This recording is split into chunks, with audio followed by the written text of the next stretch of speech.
First things first, let's familiarise ourselves with the different boards here. We've got back, mid, front, the panel, and this little rotary switch shim, which will go on there eventually with the rotary switch on top. This is the top of the boards. See, it's very important to get this right because it can be confusing with the front and the top. They're different. This is the front board and this is the top of the front board. This is the bottom of the front board. Yeah? So just like this is the back board and this is the bottom of the back board.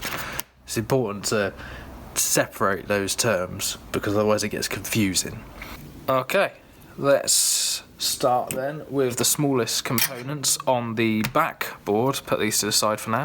Smallest ones are the diodes. D2 is a 1N4148, D3 and 4 are BAT42, so these ones are up here. That's just the reverse polarity protection, the little blue suckers. You've got to be careful with diodes because they have to go round the right way, and you can tell the right way because they've got a little black line on them, and that matches up with the line on the symbol there. So this one's that way round, this one is that way round. Yeah, pretty simple but very easy to mess up if you're not paying attention. All of the components lie on the side where their symbol is and the legs poke through onto the other side and you can solder them into place. And then cut off the legs. Done the diodes, let's go to the resistors next. Next, I think we're doing the IC socket. We got on this side the AS3340, which is a 16-pin one, like this. So we've done the IC socket, and now the capacitors. So let's do the ceramic ones first. Looks good. So now let's do the electrolytic ones. And you've got to be careful with these because they have to go around a specific way, just like diodes do. And you want to match this little negative stripe to the negative stripe on that symbol right there. And there's a positive mark on the other side. That's where the long leg goes into. You've got to turn the board over to the bottom, and you got to then insert in your power header. Backboard is done for now. Let's put that to the side and move on to the mid board. And let's start with diodes again. 11 volt Zener. That goes here. Now moving on to the resistors. Now the IC sockets. That's just two 14-pin ones. Oh, and I should say, with the IC sockets, you need to make sure, well, you don't need to, but it's nice to make sure that they're orientated so that the little groove at the top there matches with the little groove in the silk screen, just so you know which way the ICs are meant to go round. Now we're going to connect the back board that we did earlier and the mid board. On the bottom of the mid board, insert these two 10K trimmers. These are the 20 turn type. These go right here, and you can tell that they go the right way round because the screw goes where the square pad is. Don't solder them in yet. So now we got the trimmers in, we're going to put the female headers in. So these also go on the bottom of the mid board. Just here you can see where they go because the outline, little rectangular outline, is around the pads. You can see that there. Just press them in. They'll hold themselves in because the pads are staggered. They don't fall out, which is handy.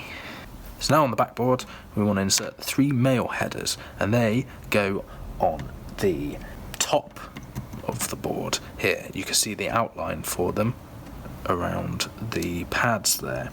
Now what you want to do is connect them together. So slide the headers in to each other. Then, little tricky bit, a little fiddly bit, is you're going to get the screws from these trimmers to go through these holes here. You can use your little screwdriver that came with the kit. So just nudge them into place. We're just going to make sure everything's aligned nicely and then solder it into place.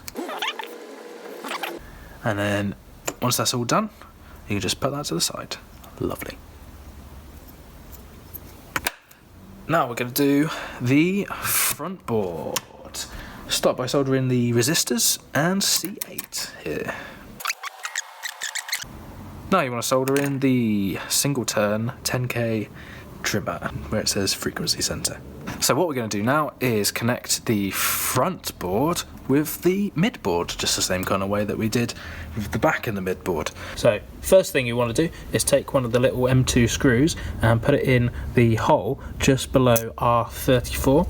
Hold that in place, flip board over and take the 11mm standoff and thread that onto it nice and tight. Put the female headers in the bottom of the front board, and you can see again it's got the rectangular outline for them. Then you're going to take the mid board and put the male headers in the top of the board. Then on the mid board you're going to put the two last 20 turn trimmers in where they're supposed to be. Again, the screw goes where the square pad is. Gonna collect them together just like that. Make sure that the screws just snug in to their little access holes. Screw the other M2 screw in through the bottom of the mid board into the standoff, and then gonna solder them in place. Start with the headers and then we'll do the trimmers. Check they're all aligned nicely. So now once everything's soldered in place, you can disconnect the boards and put the mid board just to the side. Now we're going to do everything we need to mount the panel. Starting by inserting but not soldering in this decontented 10K potentiometer. So you want to then insert all of the jacks in a similar way. Don't solder them in. Don't you solder them in. I'm watching you. Look at this, very pleasing. When the things just hold themselves in. I like it. I like it, that makes me happy. Look at that. You can shake it out. You can't, Taylor. You cannot shake it out. Then what you're going to want to do is put the rotary switch here through into the shim PCB. And that only goes round one way. You'll find that. There you go. Nice. Then that plonks onto the board in the same manner. There we go. Lovely. Isn't that lovely? Then what you're going to want to do is see this little tab here. This little tabby. You're just going to want to bend that down. Just so it's like that. Perfect. And it should be in line with the top of this potentiometer and the top of that plastic bit there. So just get a little bit more. Doesn't really matter as long as it's just out of the way of the panel.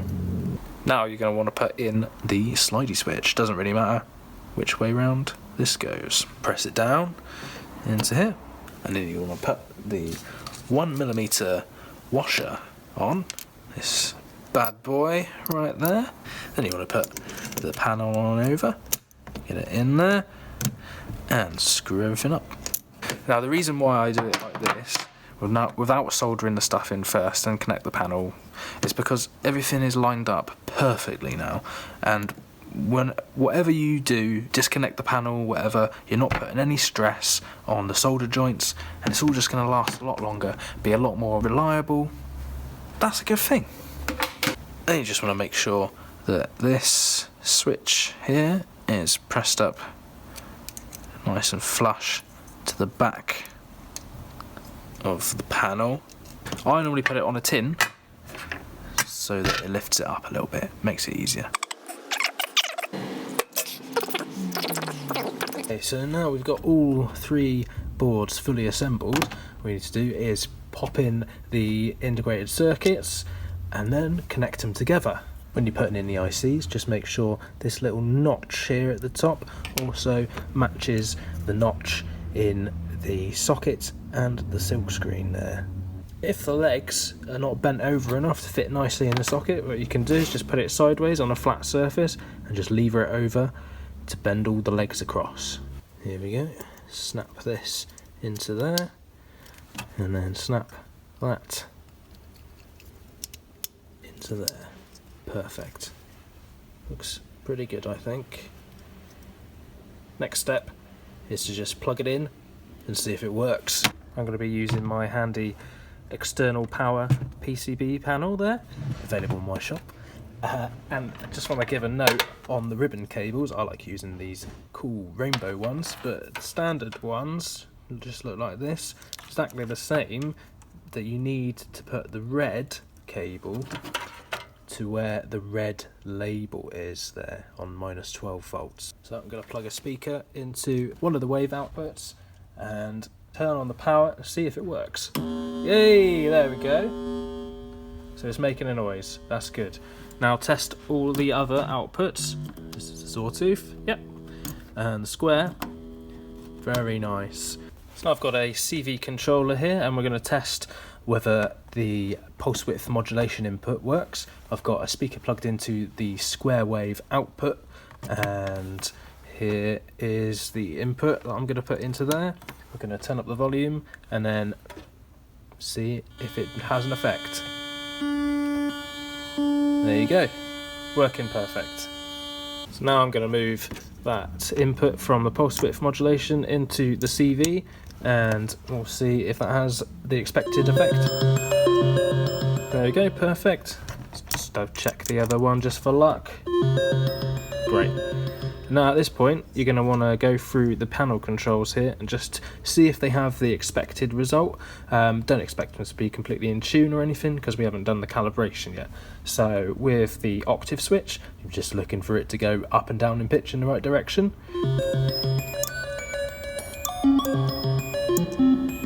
Perfect, that's working great. Frequency is just going to make it go up and down in pitch. And the low frequency and audio frequency switch should do exactly what it says on the tin. Audio frequency, low frequency, and you're hearing the clicks there, which means it's gone into low frequency mode. Perfect. So if you're having troubles and it's not working, the first thing to do if it's late is go to sleep because you're probably tired and it will be obvious with a clear head, trust me.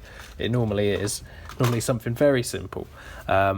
Normally something like you've got the ribbon cable round the wrong way. Don't panic, that won't harm it. It's protected against that. The red goes to the red, remember. Another simple thing to check is that the diodes, the electrolytic capacitors here, and all the ICs are turned round the correct way.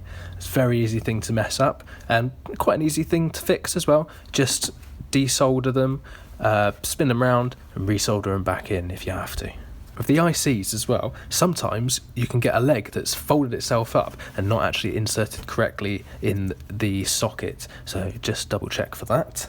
Another simple reason why it might not be doing what you expect is that just the switch here is in the low frequency position, so you're not hearing a constant tone from these outputs. Something as simple as that can just throw you off. And in 98% of cases, the thing that's wrong with it, if none of those other things are, is just a bad solder joint somewhere. So just have a careful look at all of the solder joints that you've made, and any that look a bit suspicious, just give them a little touch up, give them a reflow. And you can go to the Adafruit site, which they have a really good guide on how your solder joints should be looking. If you've done all of those things, it should work. It should work. There's no reason why it shouldn't work unless you've really mashed the PCB and broken a connection somewhere, which is very unlikely. So there's no need to panic if it doesn't work first time. It's quite a normal thing. It's probably something very simple. And even if in the worst case scenario that you've broken a connection somewhere, that can be remedied too. All you need to do is just find it and put a jumper across it. Easy peasy. So everything's working great, and then we can move on to the calibration. What you want to do now is just take the panel off, and we're good to go. I will see you in the next video.